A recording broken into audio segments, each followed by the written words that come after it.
Le bilan qu'on peut tirer de ces décennies de politique publique, c'est que dans le discours général politique, on a l'impression que le secteur de l'agriculture et de l'agroalimentaire n'est plus véritablement une priorité économique.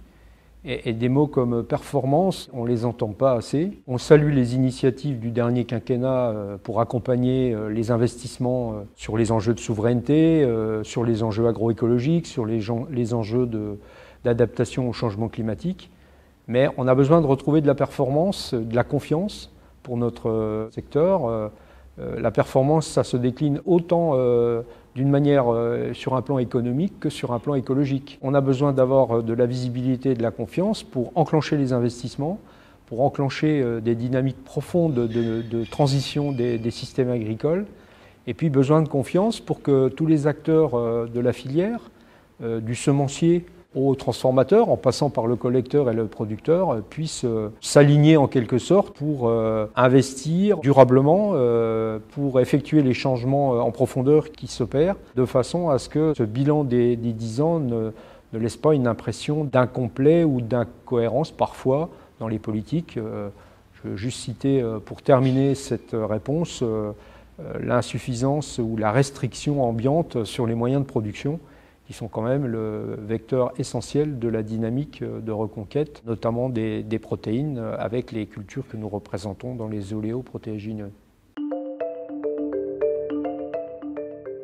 Sur l'innovation, sur les meilleures techniques disponibles, il faut avoir une approche pragmatique, beaucoup plus que dogmatique.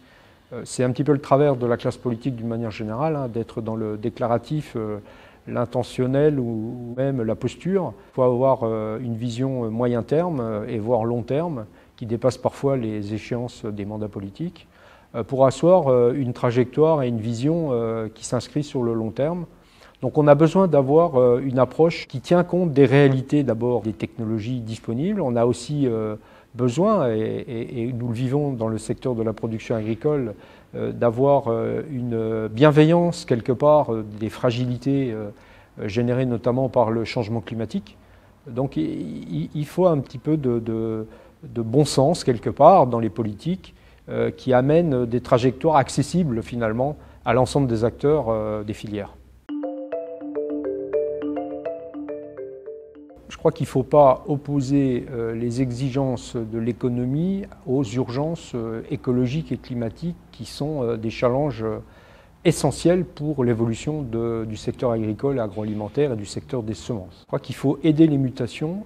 Les mutations sont essentielles, elles sont nécessaires pour pouvoir évoluer par rapport à ces changements, à ces enjeux sociétaux. Effectivement, il faut adopter une posture qui tienne compte de tout cet environnement avec lequel l'agriculture et ses filières, l'agroalimentaire, puissent pouvoir évoluer dans un contexte, on va dire, loyal et équitable aussi, parce qu'on a aussi en France un environnement international dont il faut tenir compte.